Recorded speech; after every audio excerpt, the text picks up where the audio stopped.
What's up, people? It's Nature Girl 30 here, and I actually did a video on my phone, but for some reason the audio cut out because I got lazy. That's what I get. And for getting lazy, the audio is going to cut out.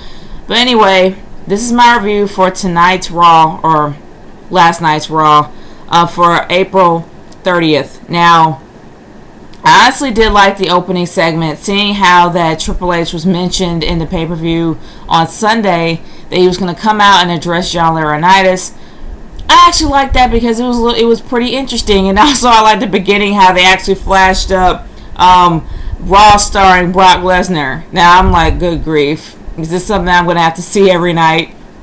Which really led up to a very interesting opener, and also the fact that when the whole confrontation with Triple H kind of made me wonder, are they leading up to a Triple H Brock Lesnar feud?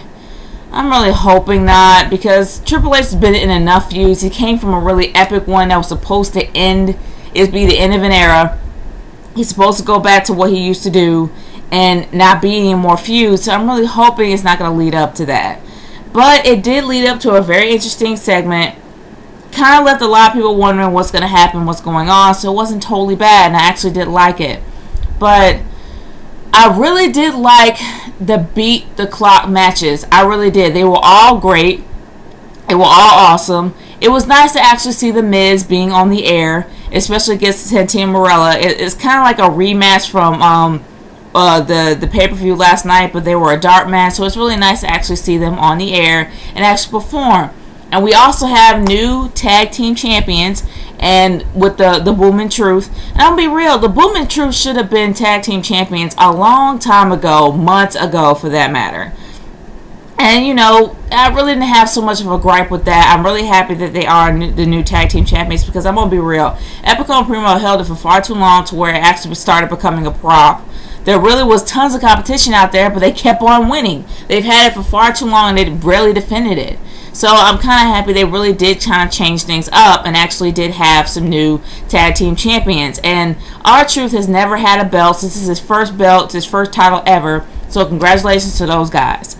And I really did like when I actually saw that Randy Orton would actually won to beat the clock within 2 seconds. I was like, good grief, please don't let him go and get another title, because I've already seen enough, too many times of him actually getting a title, have somebody new. We actually do ish. Daniel Bryan actually is going to be the number one contender for the WWE title. Now, I guess the one thing that kind of confuses me about this is that he actually had a match with Sheamus for the WWE Championship last night, which means that he actually has a rematch. Like, he had in his rematch clause, he can actually have a rematch with Sheamus for the WWE title. So, unless his rematch was actually last night, then what? He's the number one contender now for WWE title? I don't know. Either or, we actually have Daniel Bryan to be the WWE number one contender for the title. So he's going to face CM Punk for the title at Over the Limit. And I'm kind of happy that they're actually starting to promote their next pay-per-view. Because I think the next pay-per-view is probably maybe about 3 weeks out. So it's actually good that they start promoting it now. So that wasn't all that bad. There's only 2 gripes that I actually have about this Raw tonight. And it's only 2, and it's minor. But it's a little bit of something. Okay, the Divas match. The Divas match actually lasted 2 seconds, but it's a given because the Bella Twins were gonna be fired. You know, they were actually fired tonight, and they were actually, going to leave anyway and not renew their contract. So that's probably the reason why they had such a fast match.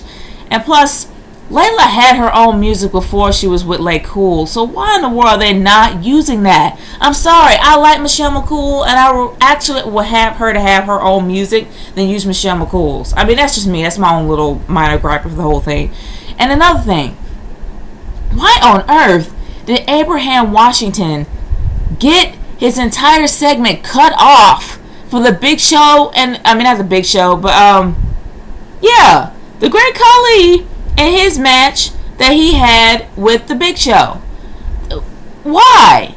Like, they completely cut out that entire segment just for that beat the clock match. And I guess because maybe they ran out of time, but gosh, that's just flat out insulting. Plus, you gotta admit, Abraham Washington really didn't have much of a gimmick for him when he or any kind of anything when he actually came on at first. People liked him because of the whole stupid talk show thing that he had. But I'm gonna be honest, Abraham Washington really doesn't have anything for him at this point. And he's doing the whole manager thing, but he has nobody even to manage. I mean, really? Abraham Washington really needs to step up his game, or he's going to be the next one to get axed. And he's gained a lot of weight, and he's never really been in the ring except for like twice. I mean, either or. I'm not so much a big avid fan of Abraham Washington because I don't really see anything he's bringing to the table. That's just me. I mean, he has a lot of potential. He has a lot of personality. It's just he really needs to work on it. Like, seriously, he really needs to work on it before he gets axed. But my biggest gripe for the night was the main event. The main event was pretty much bringing out John Cena and talking about what John Cena did last night, how he's feeling everything. John Cena had a broke arm. I thought he was going to be gone for a while, but no, he's not. He actually has a match at Over the Limit. So I guess he's not going on vacation. But the biggest gripe of the night is not only that Lord Tensai is now Johnny Ace's henchman. They're trying to make Johnny Ace to become a neo Vince McMahon. Everything he did in the ring was something that Vince McMahon did years ago. And I'm like, really? We don't need another Vince. I mean, we already have one that won't go away, but we really don't need another Vince. He needs to be a little bit more original. And I'm just seeing Vince McMahon in the ring. A cheap shot in the back of the head, breaking the guy's arm, or having his henchman break his arm. I did not like this main event at all. I mean, I'm sorry. But don't get me wrong, the Beat the Clock matches were great. It was sad that they cut off Abraham Washington's segment. And then it also was pretty sad that Layla's return was about 2 seconds. But still, everything was pretty much set up really well. They actually did promote Over the Limit, so I can't necessarily hate on that. And then the opening segment was great. I really was entertained. The main event was so I have to give it a B-.